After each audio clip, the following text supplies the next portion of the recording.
तो कहो अर्जुन, क्या मानते हो?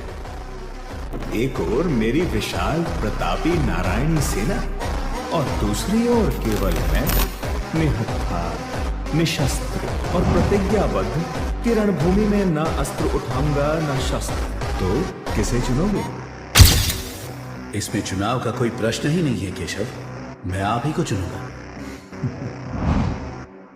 तो आपकी नारायणी सेना मेरी। दुर्योधन तो बड़ा प्रसन्न था पार्थ, तुमने गलत तो नहीं मान लिया? क्या करोगे युद्ध में इस निहत्थे कृष्ण का? तीनों लोग जिसके हाथ में हो उसके हाथ में स्वयं को सौंप दूंगा केशव। सेना भले दुर्योधन के पास है किंतु सेना नायक तो मेरे साथ है। मैं आपका मार्गदर्शन चाहता हूं केशव।